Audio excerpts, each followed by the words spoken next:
This was the kind of performance that doesn't just win a game, it changes the conversation. For too long this season, the Eagles' offense had felt like a shadow of itself. Flashes of last year's brilliance boxed in by inconsistent run support, muddy play calling, and a passing game that too often looked hesitant. Sunday against the Giants was the opposite of that. It was decisive, physical, fast, and clean. It was the Eagles rediscovering the identity that won them a Super Bowl. Start with the obvious. Saquon Barkley. He didn't just have a good game, he reintroduced himself. A 65-yard touchdown on the second play set the tone. One cut, burst through the gap, and an entire stadium holding its breath as he disappeared down the sideline. That run wasn't a fluke. It was a schematic win. The offensive line created a front that forced the Giants linebackers to hesitate, and Barkley seized the seams. He finished with 150 rushing yards and 174 from scrimmage, 2 scores, and an average that made the box score lie. The grind was real, but the chunk plays were what dismantled New York. Why it mattered. Barkley being truly dangerous changes everything you can do schematically. Defenses can't cheat up the box with confidence. Safeties can't sit in the short middle and dare Jalen Hurts to beat them downfield. Once the run establishes regular threat, play action becomes surgically effective. Hurts didn't need 40 attempts to show impact. He played with surgical efficiency. 15 of 20, 179 yards, 4 touchdowns, and no turnovers.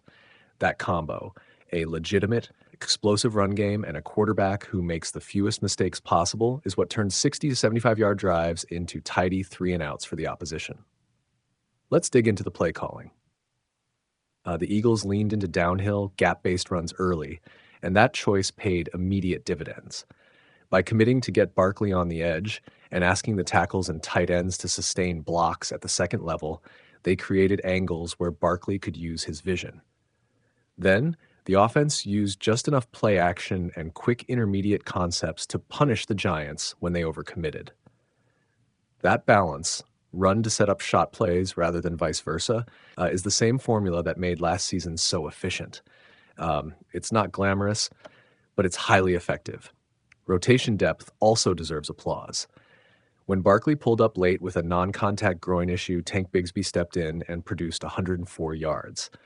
That's not accidental. The staff had a plan for snap distribution and situational carries that allowed the offense to keep its identity even when the lead back was limited. That speaks to coaching execution and roster construction.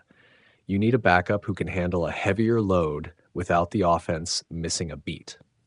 For a team that is worried about depth and workload management, this Sunday was encouraging.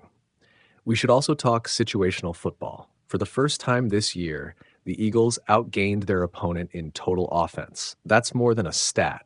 It's a signal that the tempo, third down execution, and red zone efficiency were all clicking.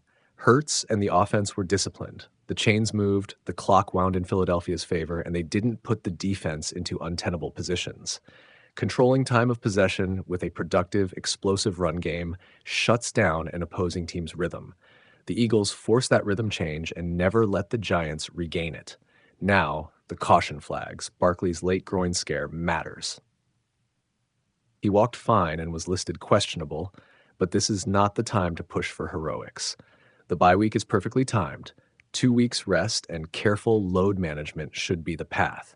The coaching staff must resist the temptation to force him back early just because this felt like a turning point. There's a huge difference between a strategic comeback and a short-sighted return that risks a long-term problem. If the medical team clears him after the bye and he's truly healthy, this win could be the launch pad. If he returns compromised, the offense will regress quickly. Offensive line consistency remains the structural concern. Sunday's success leaned on pockets of excellent blocking and timely second-level push. The Eagles must make that consistent week to week. If the line can stabilize, better communication on stunts, cleaner combo blocks, and improved handling of inside pass rush, the play action and downhill concepts will stay viable. If not, they'll be forced into quick snap horizontal solution sets that reduce explosive potential. What about opponents adjusting? Teams will see the tape and will make life harder. Expect more too-high safety shells and faster linebackers into the box to clog the lanes. The Eagles must be ready with counters. More misdirection, RPO counters, and schemes that place playmakers in space rather than asking them to win on the line of scrimmage. Getting Mechie and Devonta Smith matched up in space off of play action or motion will be a feature going forward, not a bug. Strategic checklist for the next 2 weeks and beyond. Use the bye to rest Barkley and calibrate his snap counts in the first game back. Let the medical team dictate his timeline, not emotion. Tighten offensive line communication. Focus next week's practice on combo pull responsibilities and late game endurance. Keep the run-pass balance that worked. Run early to set up shot plays later. Don't flip the script back to a pass-heavy, high-variance approach. Integrate more pre-snap motion and crossers to create mismatches when opponents cheat on Barkley. Protect Hurts with quicker reads and slide protections when necessary. Leverage the short to intermediate game to avoid 3rd and long. Maintain rotation at running back to preserve explosiveness, but also design clear roles for short yardage and passing down situations. Finally, the big picture takeaway. This game demonstrated what the Eagles can be when they play their identity. It wasn't just about one player's stat line. It was about an offensive ecosystem clicking. Line play, backfield decisiveness, quarterback efficiency, and coaching that trusted the plan. If the Eagles can use the bye week to rest, tweak, and reinforce the details, they're not just a team that had one good day.